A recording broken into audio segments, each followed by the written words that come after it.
जी अस्सलाम वालेकुम। मैं पिछली वीडियो में बता चुका हूँ कि शुगर का डायरेक्ट कोई इलाज नहीं है, ना ही कोई अद्वियात जो आर्ज़ी तौर पे इस्तेमाल करके शुगर को ठीक किया जा सकता है। आर्ज़ी तौर पे तो उसको कंट्रोल किया जा सकता है, लेकिन मुस्तकिल नहीं है।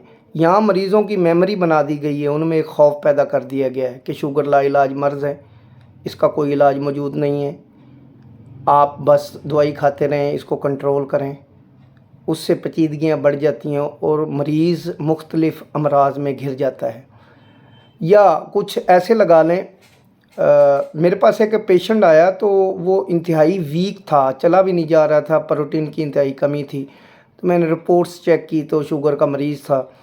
जब मैंने उससे पूछा कि आपने बाकी की रिपोर्टें नहीं करवाई, तो उन्होंने बोला कि जी मैं डॉक्टर साहब से दवाई ले रहा हूँ, और उसने मुझे कहा है कि रोटी के 4 हिस्से करें और उसको 4 टाइम में खाएं।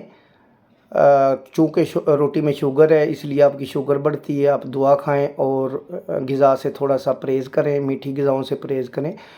चूँकि शुगर के मरीज़ को मीठी चीज़ों से परहेज़ तो ज़रूर करना चाहिए, लेकिन इसका मतलब ये नहीं है कि आप बॉडी की प्रोटीन को ही बिल्कुल नील कर दें और वो चलने के काबिल ही ना रह जाए। तो उसका ट्रीटमेंट चल रहा है, मैं इंशाल्लाह किसी वीडियो में वो सारा शो करूँगा, वो सारी चीज़ें। कुछ ऐसी दिमाग के अंदर चीज़ें मरीज़ों के बिठा दी गई हैं, उनको कहा जाता है कि कड़वी चीज़ों से शुगर कंट्रोल हो जाती है। तो वो आज खुद तरीके से या किसी हकीम तबीब के बताए हुए नुस्खे के मुताबिक कड़वी चीज़ों का इस्तेमाल करना शुरू कर देता है। कुछ लोग बादाम की गिरी, नीम के पत्ते और काली मिर्च वगैरह की गोली बना के खाते हैं। कुछ पनीर डोडी और कड़वे जौं पे लगे हुए हैं। कुछ चूंगा वगैरह खा के, करेले इस्तेमाल करके अपना इलाज करने पे लगे हुए हैं और उसका हासिल कुछ भी नहीं होता। या कई दफ़ा ऐसे होता है कि एक पेशेंट ऐसा होता है, उसका इतना ज़्यादा आंतों की ख़राबी नहीं होती, रोज़ों का महीना होता है या उसमें अपसेट ग़िज़ा हो जाती है अक्सर, तो उसका शुगर का लेवल आर्ज़ी तौर पे बढ़ जाता है और वो उसी दौरान चेक करवा लेता है। उसको जब पता चलता है मेरी शुगर बढ़ी हुई है, तो वो फ़ौरी तौर पे डॉक्टर से रुजू करता है, या तो कोई टैबलेट लगा लेता है या अज़ खुद तरीके से कोई कड़वा नुस्खा बना के इस्तेमाल करना शुरू कर देता है। और वो दूसरे मरीज़ जो ओरिजिनल शुगर के मरीज़ हैं, उनको बताता है कि देखो जी, मैं 2 साल हो गए हैं ये दवा इस्तेमाल कर रहा हूँ, मेरी शुगर बिल्कुल अल्हम्दुलिल्लाह कंट्रोल है।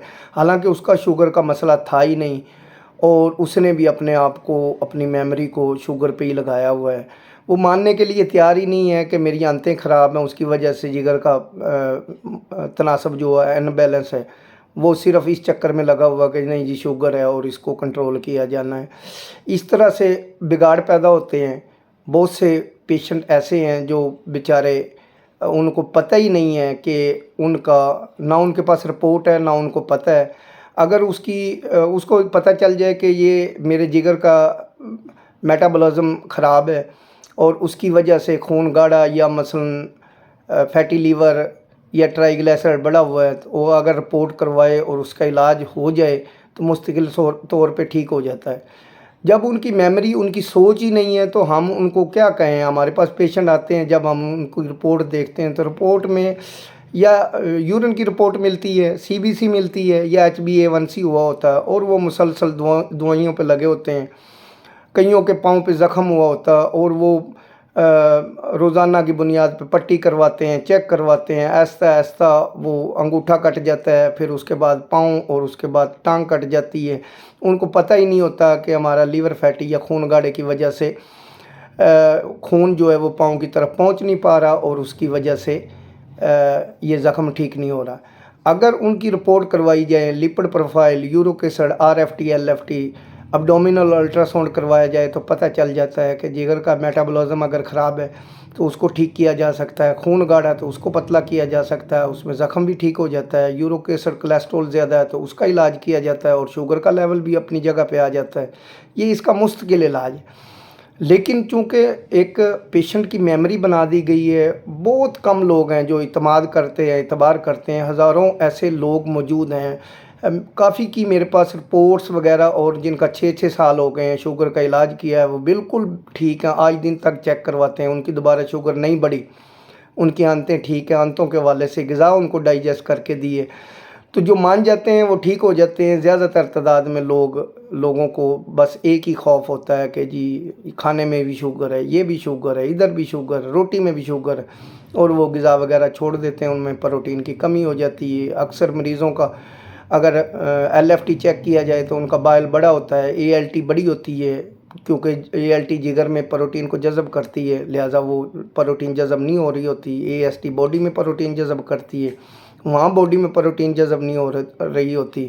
اگر اس کا علاج کیا جائے تو وہ مریض تندرست ہو سکتا ہے۔ ایسے بھی لوگ ہیں میرے پاس ریکارڈڈ موجود ہیں۔ یہ جتنی باتیں میں کر رہا ہوں یہ میرے پاس رپورٹ ٹو رپورٹ مریض موجود ہیں جن کو ٹھیک کیا، جن کے پاؤں کے زخم ٹھیک کیے، ان کی تصویریں موجود ہیں۔ جو لوگ سمجھ جاتے ہیں وہ علاج پہ آ جاتے ہیں، جو نہیں سمجھتے وہ اسی طرح ادویات یوز کرتے رہتے ہیں اور مزید پیچیدگیاں پیدا ہو جاتی ہیں، کام کاج کے بھی نہیں رہ جاتے۔ اس کی وجہ یہ ہوتی ہے کہ ان کے اندر پروٹین کی کمی ہو جاتی ہے، ساری غذائیں چھوڑ دیتے ہیں، وہ غذا استعمال نہیں کرتے، پروٹین کا پتہ نہیں ہوتا، اور آہستہ آہستہ وہ کام کرنے کے قابل بھی نہیں رہتے۔ تو انشاءاللہ ملتے ہیں اگلی ویڈیو میں، اس میں کچھ تفصیل وغیرہ بیان کریں گے جگر کے بولٹاپلازم کے میٹابلازم کے بارے میں، اور باقی چیزوں کے بارے میں انشاءاللہ اگلی ویڈیو میں گفتگو ہوگی۔